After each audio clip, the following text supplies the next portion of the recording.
Well, amen. The way of the cross does lead home, doesn't it? In Wednesday night Bible study, and I know that because of Awana and other Bible studies and things like that, many people are in other parts of the church, but we are studying through the book of Romans, and we are in chapter 14 right now. We'll be finishing this week the end of chapter 14, and in this chapter, Paul, since chapter 11, has been really turning to some practical teachings on how the church is to operate in practical ways. How do they apply the doctrines that he had taught in 11 chapters of Romans? And in this particular chapter, he's given practical advice how to handle disputable matters. All right. Several years ago, I preached a series of sermons on the non-negotiables. And I had 5 non-negotiables that I preached on. I think it was in 2014.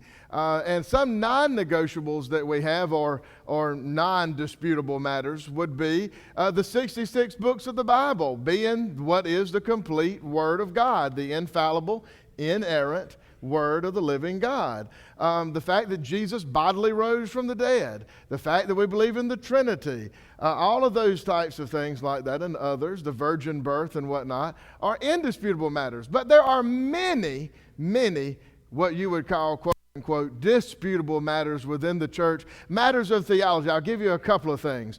It is this church's strong belief, as you've seen last week, that baptism is done by immersion, right? But there are many different ways of baptizing in the Christian church, sprinkling in some, places and all the rest of that, and varying different beliefs, when it comes to the Scripture. I, for one, think that it's pretty indisputable, but that's from my side of the argument, that it is about immersion, all right?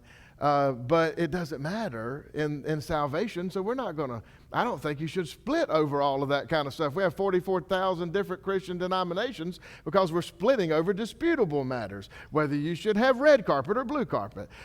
You've seen churches split over that. They go to change the carpet. Wait a minute, pews or chairs? That's the big one, okay? All right, windows, no windows, all of those, but that's not theological matters. The theological matters, baptism is one of them. Paul uses in chapter 14 2 different types of disputable things that were happening in the church at the time. One was eating. Can you eat food that had been sacrificed to an idol or used in any type of sacrificial system or whatnot? Some said yes, some said no. Some worshiped on certain days, and others said, hey, that day's no big deal. And so he talked about days being better than the other one type of holy day and whatnot, and that you needed to be convinced in your own mind. And so while the church, in my opinion, in many areas, and I've given a book out that I haven't received back yet, but called Doctrines That Divide Us. And Ginger has that book, and she's read it about 3 times so far, haven't you? But it's several different doctrines in there that have divided the church over the years. But we spend time fighting about theological matters inside of the church, these what Paul would consider to be disputable matters, all while there's a war being waged in our society, and I believe Satan is behind all of that, to really get the minds of our young people, all right? And schools are filled with children, I say in your notes here, that are being taught a secular religion. Secular humanism, you can put it out there to be, but there is no God in the things that they are being taught. But yet, in our churches don't have any kids in there. We don't have. If you go around so many churches, and I've listened to some people tell me, our church, we just don't have any kids, in our church, and you can't get them to come, and for whatever reason, and I've seen some churches just submit to not reaching out to children and young people. Not as long, that will never be the case as long as I'm here, okay? For the simple reason that I have been a youth pastor, I know the battle that is being fought out there, and I don't want to leave y'all old folks behind by no means, but we have got to get these young people today. Nobody else is doing it. The parents are not doing it. The school sure isn't going to do it. And if the school's not doing it, they have them 8 hours a day for 8 months out of the year, and the parents aren't doing it. I ask you, who is going to teach the kids right? Who's going to raise them up in the admonition of the Lord? Me and you inside the church. That's about it. All right? So, there's a battle being raged in our school system, teaching them a religion. What is a religion? It's a thought process about a certain type of issue. There's many. Atheism in and of itself is a religion. It's a belief in something. All right, you can be religious about banana pudding, and I am. Isn't that right, Pat Allred and Brenda? These two ladies y'all brought, they both made banana pudding last Wednesday trying to set me up. Not going to happen. They both were good. I'll never tell you whose was better because I'm not going to have an opinion on that. But I'm religious about banana pudding being made from scratch. It ought not have boxed banana pudding made in there. If you have it, I taste it, I don't like it. So anyway, but I could be a religion. I could have banana pudding as an idol. Anything can become a religion. Sports, yeah. Earl said, move on. But they're teaching, seriously in school, they're teaching your kids a religion. I brought with me, and I put it on its own podium because it's so heavy. But this was mine and Brooks' biology book that we had in college. All right? I slept through the class. Absolute trash. And you ask her, I cheated off most of her paper to try to pass, on there, so I've been absolved of that. But in this book, there's wonderful things that are in there. I love science, always have, all right? Always have loved science. It's an amazing, I love to see how things work and how things grow and how the systems and all work. Folks, it shows me without a doubt there's a God. Yet, it's being used in our school systems and all around us, even for us that are not in school anymore, to indoctrinate us into a way of thinking that is against the Bible. So in my opinion, the church has got to take a stand and fight against this. And that's why we're going to start looking at a couple of things and begin this morning by questioning scientific, and I put that in quotations, facts. And we'll look at Psalm 19 and verse 1 just as a theme type of a scripture here. But we're going to ask the question this morning, how old is the earth? But in Psalm 19 verse 1, it says, a Psalm of David, the heavens declare the glory of God. The skies proclaim the work of his hands. All right. I want this to be a theme as a backdrop for everything that I'll be talking about, because it's my opinion that when you look at this, across all of human history, you have had humans gazing up at the heavens, and they could see the glory of God in the stars and in the planets. And when you see a sunset or a sunrise on the horizon, or if you're you love the mountains and you wake up in the morning and you watch the sun come over the top of a beautiful mountain range there, you can just see that God had his hands in creating this world. In my opinion, the world screams intelligent design. It screams that it has been made. Nobody seriously thinks, and I've said this over and over again, and every time I say it from this pulpit, I say the same thing, so I'm drilling it in your mind. Nobody seriously thinks when I was up here yesterday, working on some stuff, that this podium just appeared here. Anybody in here crazy enough to believe that? Raise your hand. Amanda went to scratch her face. I thought she was going to raise her hand. This podium screams design, does it not? Somebody cut down a tree. They fashioned the little grapes and stuff that's down around the sides of it. I mean, this nobody took a bunch of wood pieces, shook it up in a big shaker, and out popped this podium. It screams design. This scripture tells us that. But there's a line of thought out in the world today that everything did not have an intelligent designer, that it came about through natural processes, that just whatever nature had formulating it happened. And I'm not going to get into all of that this morning because I really want us to hone in on this one question. that I want us to explore the age of the earth. But I think a major question that people usually ask, even ancient folks, they looked around, they said, oh, look at this beauty. How did we get here, they ask. Maybe they said, how long was it? We've always asked, where did we come from? It's an innate question that even science is desperately trying to figure out. It is an innate question in every human being, where did we come from? Biology is the study of life. So this entire book in here is talking about where we come from and all different types of theories that are within the pages of that book. Many of you sitting in here today, you had secular school teaching that taught you evolution. Unless you were a lucky few in here that you went to some ultra private school that never even spoke about evolution, you were taught evolution and evolutionary worldviews. All right.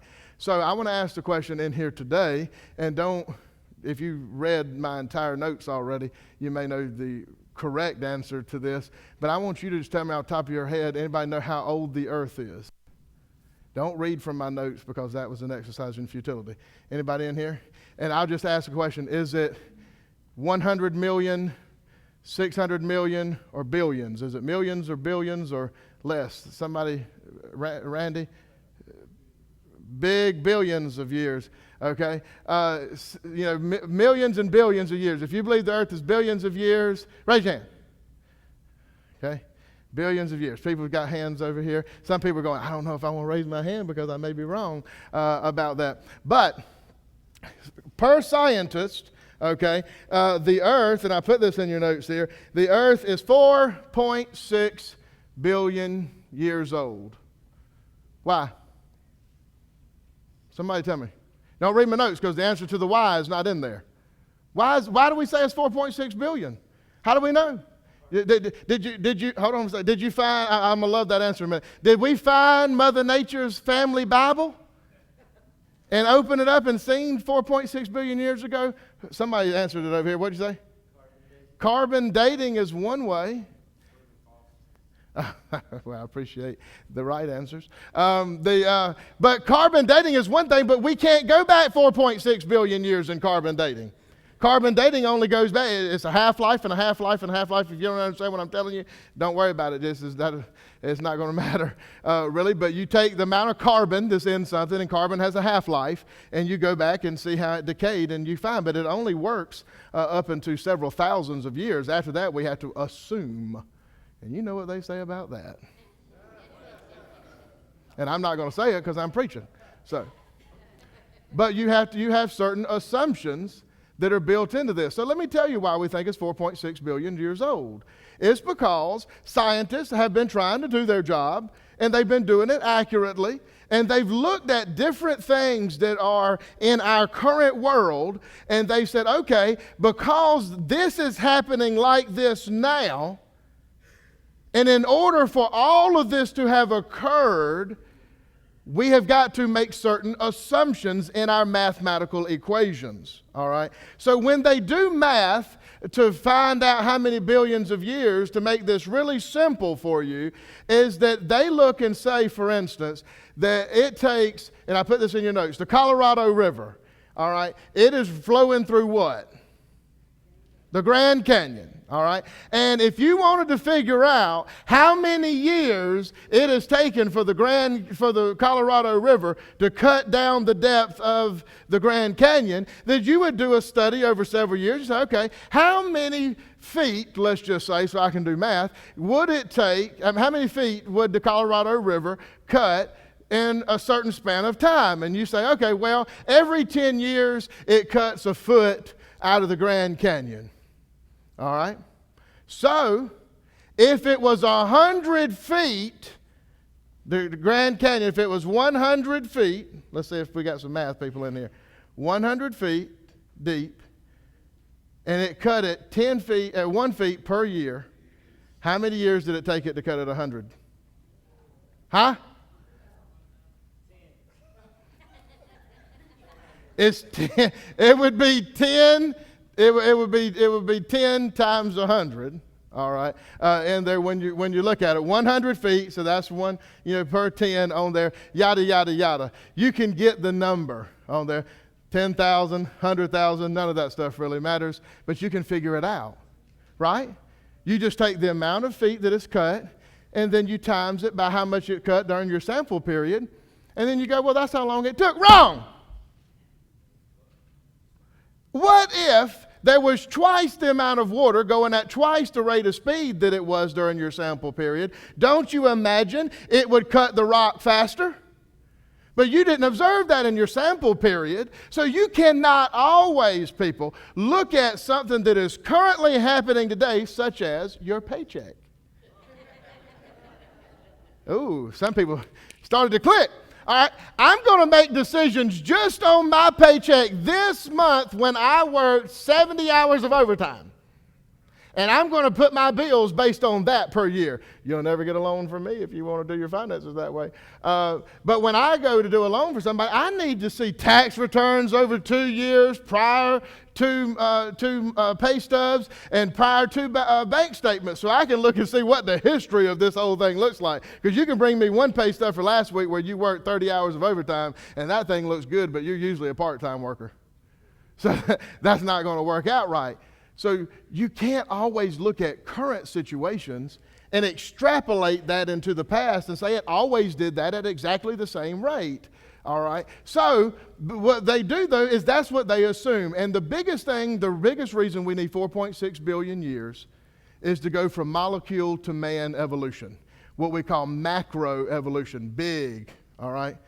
They've looked at it and they said in order for the Big Bang to have happened, those particles busted, Big Bang began to expand, Earth, planetary systems started to form, tadpole climbed up on a rock, became a frog, frog came into a lizard, lizard became into a small dinosaur-like bird became into a T-Rex, and they all died and something happened, and Homo Australopithecus afarensis and all these other Homo erectus and all of these different things. That is not a gay comment. That was Homo sapiens, Homo erectus, Homo africanus. Hold on before we start picketing me and stuff like that. But all of these different mammals come up, and now we have what we are, me and you, called Homo sapiens. Well, in order to go from a molecule to me and you, seems like it may have taken about 4.6 billion years. But wait, what if evolution wasn't true? What if Genesis 1:1 was correct? That it said, in the beginning, God created the heavens and the earth. And the earth was dark and formless, and the Spirit of God hovered over the waters. And what if you ever thought about this? How old was Adam ever a baby? Huh. So if you had have just witnessed, you had been standing there witnessing creation itself, and as God went down, got him some dust, and made Adam, and boom, here stands Adam, naked as a jaybird in the Sunday wind. All right? How old would you have thought he was? Somebody tell me.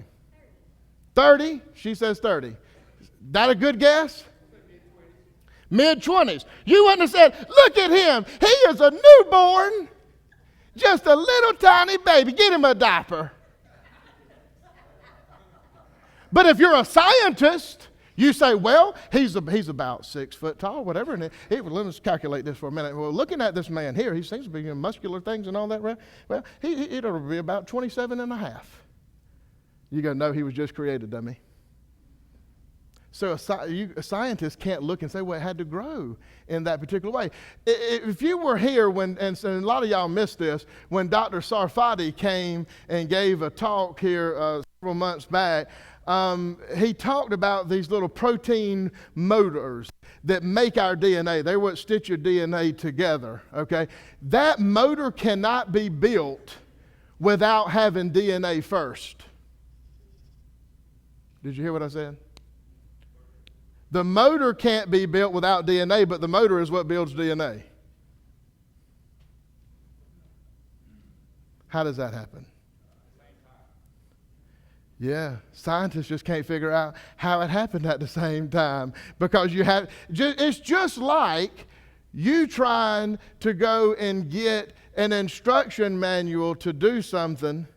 Well, sure, you can do it when you got the instructions, but then trying to do it without the instructions probably not going to work out too well, men. How many times you try to do stuff and you got to take it apart because you got to read the instructions? But the little motor runs off of information just like a computer does from the source of DNA. It's the chicken and the egg, folks. But they have made assumptions. That's all I want you to know. It's not incorrect, really. I mean, it is wrong, but they are trying as best they can in science, in this book here, to come up with how we got here. And they're looking at old stuff. A mountain, the first mountain, did not take 1 trillion years of tectonic plates rubbing together to form the mountain. God spoke it into existence, and the mountain was there. But as a scientist, if you don't believe in God, you're looking at that and you're saying that thing took about 200 million years to make.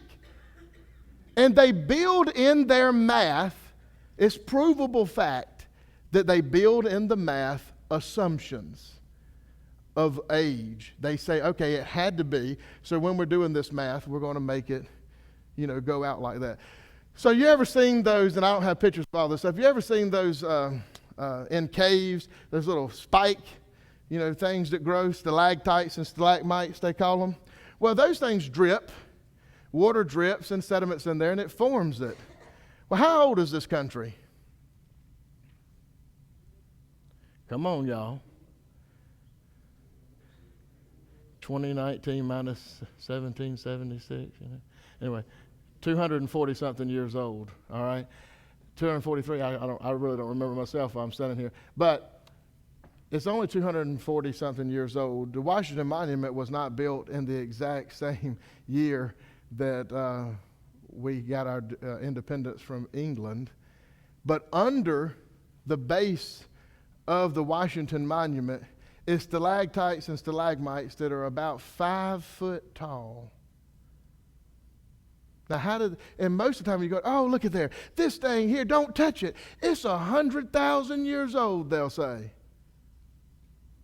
How? We have all these types of evidences about this stuff. But I want to look at something here I got a video I want to play you. And before you play it, Joe, hold on a second. All right. Is that dinosaurs. Oh, that's a big deal today. Dinosaurs, they 65 million years old, or 70 million, 80 million years ago, but sometimes the estimates are that 65 million years ago there was a big meteor that hit the earth and wiped out all the dinosaurs, right? And so most every fossil is older than 65 million years, especially on the dinosaur fossils. I want you to watch a video right now on 60 Minutes. I didn't pull this from no kooky church or anything like this. 60 Minutes, awesome journalism there. It's not a 60-minute long video. It's just 2 minutes. But I want you to watch this that was aired in 2009 and see what you think about it. Go ahead, Joe. Maybe. Maybe not. Is the volume turned up?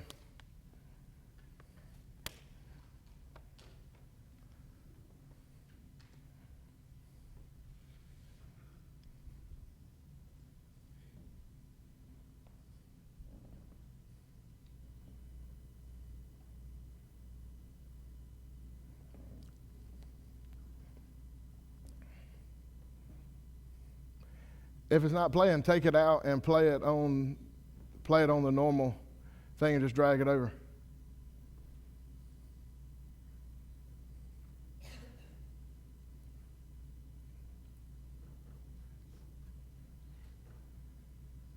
Talk to me, Joe. I don't want to stand here looking foolish. Is it playing? Will it play if you just double click it?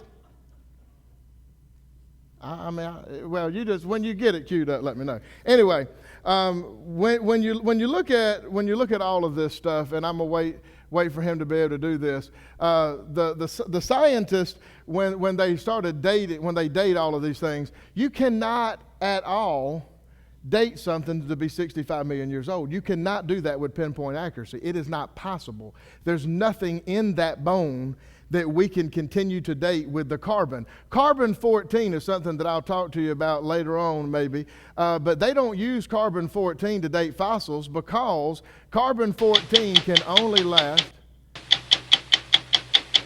What happened next happened by mistake. Mary put some fragments of the bone in acid to anyway, that's Leslie Stahl. We'll get her in a minute, Sarah. But they have found carbon-14 in coal and in diamonds that they said were millions and millions of years old. There's no way it could have been millions of years old. Carbon-14 goes away after 100,000 years at the longest. So all of these dating things, y'all, you've got to be careful. And I want kids especially to pay attention. Please back it up on there, Joe. Back up that little thing. Yeah. Okay. Here we go. The next happened by mistake. Mary put some... What happened next happened by mistake. Mary put some fragments of the bone in acid to dissolve away the outermost layer of mineral. But the acid worked too fast and all the mineral dissolved away. Being a fossil, there should have been nothing left. But there was. And it was elastic, like living tissue. This is the piece. No. She showed us video she took under the microscope. That's really what happened? Yes. That's the dinosaur bone? Without mineral now. That's what was left. It looked like the soft tissue she would have expected to find if it had been modern bone. This was impossible. This bone was 68 million years old. So you see this and you think, what? You I didn't want to tell anybody. that you'd be ridiculed, Yes. right? And so I said to my technician, okay, do it again. I don't believe it. And yet, in sample after sample, they were there. Things that looked suspiciously like flexible, transparent blood vessels. She finally mustered the courage to tell Jack. She said she dissolved the bone away and there were blood vessels. And, I was like shocked. I mean, How could that be? How could that be? That's right. The things Mary was finding inside dinosaur bones, Look at that. blood vessels, and even what seemed to be intact cells, pose a radical challenge to the existing rules of science. That organic material can't possibly survive even 1 million years, let alone 68 million. Mary, Jack, and their team published their B-Rex findings in a series of papers in the journal Science and were promptly attacked. Critics said their samples might have been contaminated, or that the supposed blood vessels were actually something called biofilm, a type of slime. But as Mary showed us, she's been able to replicate her findings. These are pieces of an even older dinosaur, a well-preserved 80 million year old duckbill.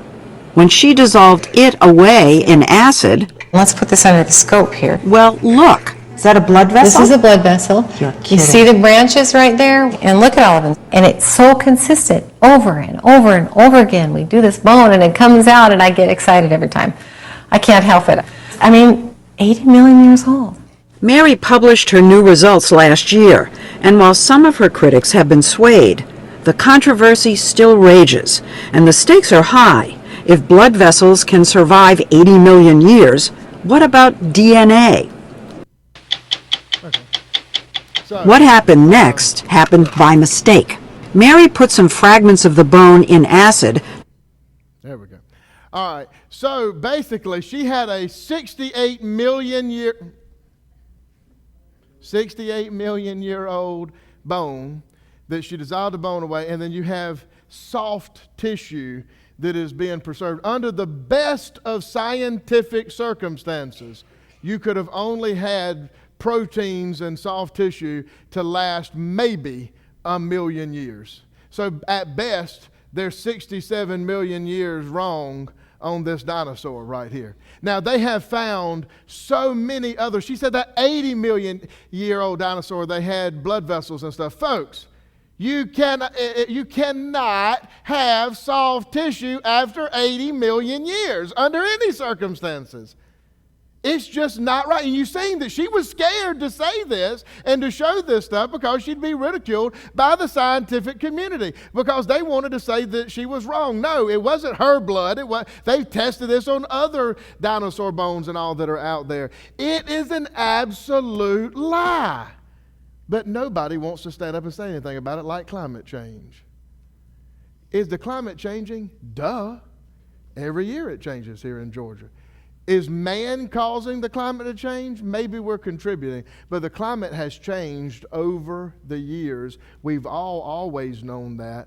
And this planet is so big, yes, we can mess up our own little bitty places, but whether or not we're going to cause an entire ice age, I don't know that we got that kind of power. And the science is not even written on all of that stuff yet. Yet if you say anything against climate change, they'll kick you out of the Democratic Party. They won't be able to run in Britain because no matter what political party they're in over there, they'll kick you out of all that stuff because they want you to believe what they say they got to believe. There are certain parts of the Republican Party, and I'm not saying Republican versus Democrat, good gosh, somebody will say that, but I'm just saying which political party, the Green parties and the rest of them here in our country, they will literally want to kill you if you say anything against the stuff. I don't care. I'm not a slave to any political party, nor am I to any government or anybody else that is out there. The science is out still figuring out what all of this stuff is going on, yet your children are being told lock, stock, and barrel all the time, absolutely, this world is 4.6 billion years old. It doesn't compute with the Bible, unfortunately. Okay?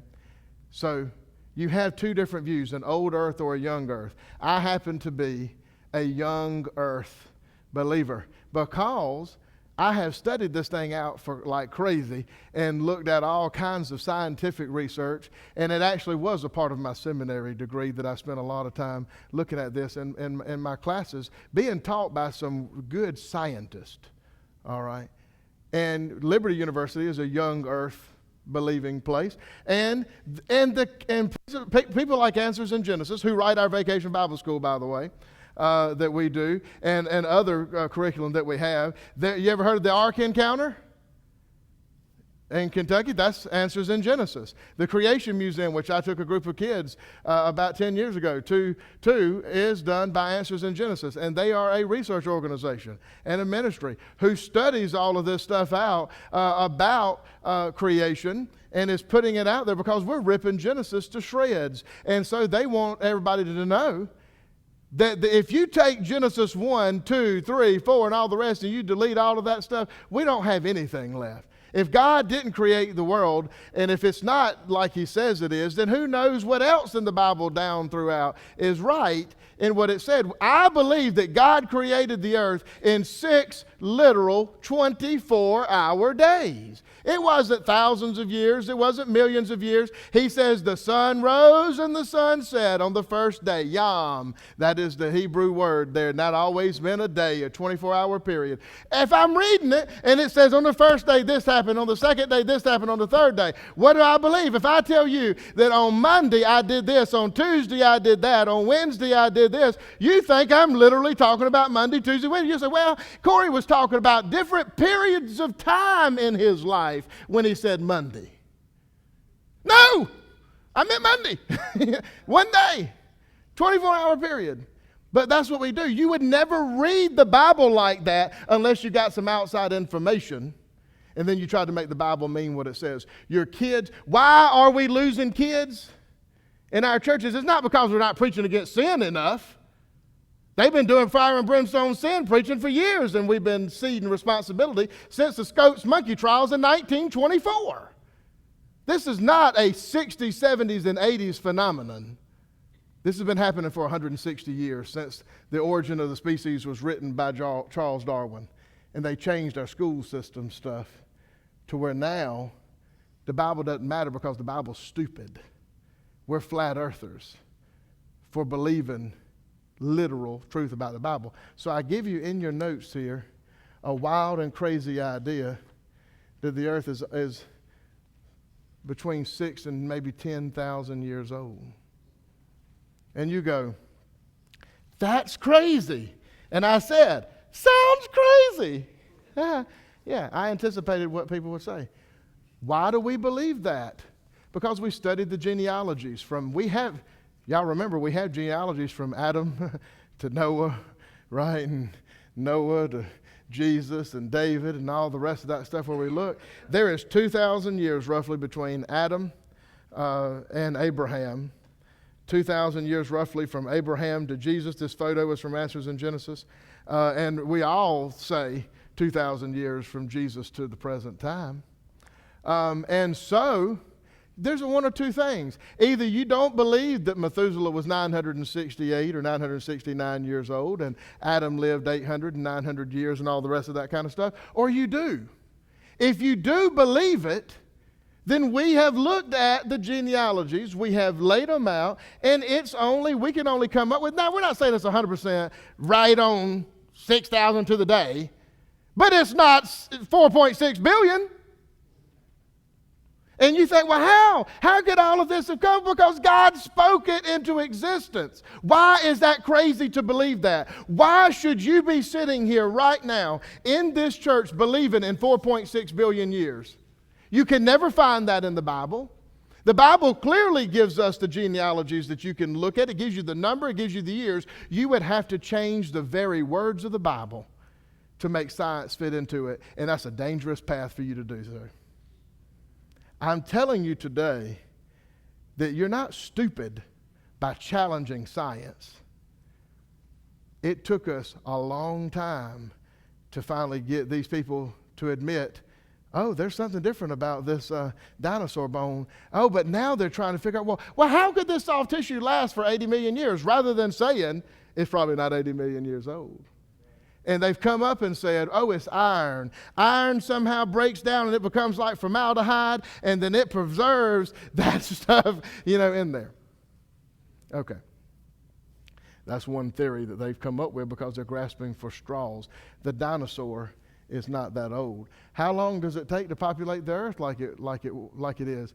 My grandmother had 84 descendants, and she just lived 100 years. It doesn't take long when people multiply and are fruitful, like the Bible said. Just in the time from Adam in the Bible and Eve, they had Cain and Abel. He went off after a period of time that we don't exactly know how old he was, and found his wife in the land of Nod.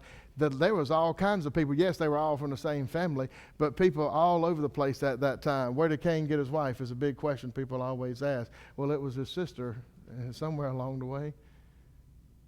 And I just see so many people. I asked a question years ago before I took this group of kids to the Creation Museum in the church.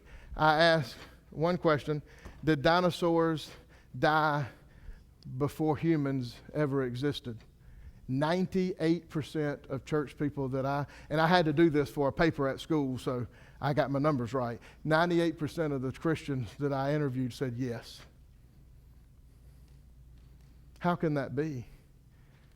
You mean to tell me that sin entered the world? Because that's what death is. Death is a punishment for sin. So if you believe that dinosaurs died before the creation of human beings, then you believe that death entered the world before sin did. The first death that ever occurred is when God had to kill that animal to clothe Adam and Eve.